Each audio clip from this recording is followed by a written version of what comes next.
రైతులకి ఈ drip irrigation ఇచ్చాం. అండ్ ఆల్సో రైతు రథాలు అని చెప్పేసి చాలా ఇవ్వటం జరిగింది. గత ప్రభుత్వం అవన్నీ కూడా రద్దు చేసింది.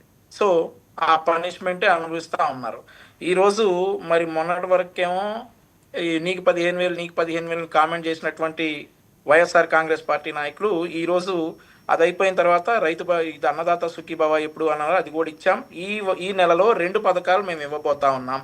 అదొకటి ఆగస్టు 15వ తారీఖు నుండి కూడా ఏదైతే ఉచిత బస్సు మహిళలకు అన్నామో ఆ పథకం కూడా ఇస్తా ఉన్నాం. సో ప్రతి ఒక్కటి చెప్పినట్టు చేస్తా ఉన్నాం. తెలుగుదేశం పార్టీ జెండాలోనే నాగలి గుర్తుంది సార్. సో రైతులకి తెలుగుదేశం పార్టీ ఇచ్చినటువంటి ప్రాధాన్యత ఏ పార్టీ కూడా ఇవ్వలేదు. ఇప్పుడు కూటమి ప్రభుత్వంలో రైతులు చాలా సంతోషంగా ఉన్నారు. అయితే మీరు గతంలో చూసుకోవచ్చు, చాలా చెప్పారు. ఏదంటే ఈ రైతులకి ఈ 48 గంటల్లో మేము ధాన్యం డబ్బులు వేస్తా ఉన్నాం. గతంలో ఆ పరిస్థితి లేదు. 1600 కోట్లు గత ప్రభుత్వం పెట్టిన బాకీ కూడా ఈ ప్రభుత్వంలో తీర్చడం జరిగింది. ఇలా రకరకాలండి. రైతులను ఎలా ఆదుకోవాలో కూటమి ప్రభుత్వం దాని మీద ఒక ప్రణాళికతో ఉంది. ఏదైతే గత ప్రభుత్వం ఇచ్చినటువంటి హామీలన్నీ తప్పడం వల్ల వాళ్ళకి ఆ పనిష్మెంట్ వచ్చింది. I don't want to talk it about again.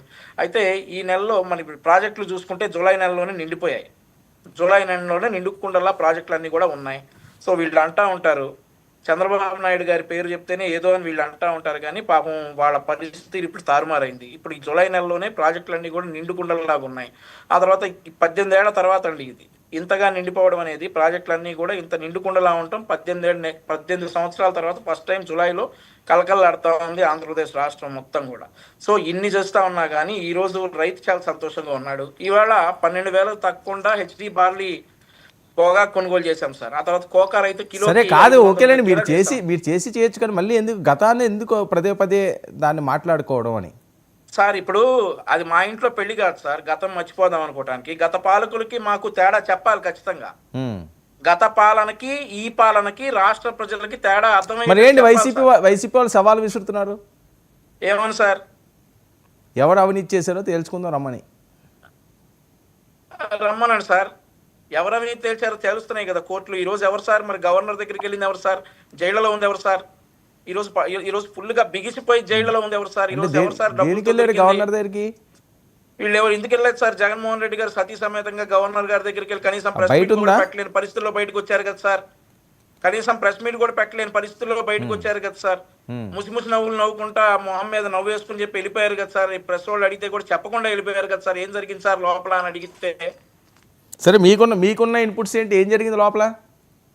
ఏం జరిగి ఉంటుంది సార్? ఇప్పుడు మీకు స్పష్టంగా ఉంది. ఛార్జ్ షీట్ 10 రోజుల్లో ఇంకొక ఛార్జ్ షీట్ వస్తుంది. అందులో నేను అనుకుంటుంది ఏంటంటే జగన్మోహన్ రెడ్డి గారి పాత్ర ఇంకా క్లియర్గా ఎస్టాబ్లిష్ చేస్తారు. వచ్చే నెక్స్ట్ ఛార్జ్ షీట్లో ఒక 10 రోజుల్లో 10వ తారీఖు నుండి 13వ తారీఖులో ఇంకో ఛార్జ్ షీట్ వేస్తా ఉన్నారు. జగన్మోహన్ రెడ్డి గారి పాత్ర ఉందని అయితే నేను విశ్వసిస్తా ఉన్నా, ప్రజలందరూ కూడా విశ్వసిస్తా ఉన్నారు. ఇప్పుడు ఇక్కడ ఓన్లీ కేవలం డబ్బులు కాదు. ఛార్జ్ షీట్ మీరు అన్నట్టుగా 9-10 వేసారంటే ఆగస్టు 11 ఆయన అరెస్ట్ అవుతారు అనే ప్రచారం నిజమా? ఇప్పుడు అది ప్రచారం మాత్రమే సార్. ప్రచారాలు చాలా జరుగుతాయి సార్. ప్రచారాలు చేసిన జెన్యూన్ ఇన్ఫర్మేషన్ ఉండాలి కదా సార్. ఇంకా సెకండ్ ఛార్జ్ షీట్ వేస్తారు. వాళ్ళు చెప్పారు కదా ఇంకో ఛార్జ్ షీట్ పడతాయని. నాకు తెలిసి 10వ తారీఖు నుండి 15వ తారీఖు మధ్యలో ఒక ఛార్జ్ షీట్ వస్తుంది సార్. వాళ్ళే చెప్పారు, సిట్ వాళ్ళే చెప్పారు ఇంకో ఛార్జ్ షీట్ వస్తుందని. మొన్న డీజీపీ గారితో మరి సిట్ అధినేత రాజశేఖర్ బాబు గారు భేటీ అయ్యారు. హోమ్ మినిస్టర్ గారు చీఫ్ మినిస్టర్ గారికి సింగపూర్ నుండి రాగానే ఈ కేసులో జరిగినటువంటి అంశాలన్నీ బ్రీఫ్ చేశారు.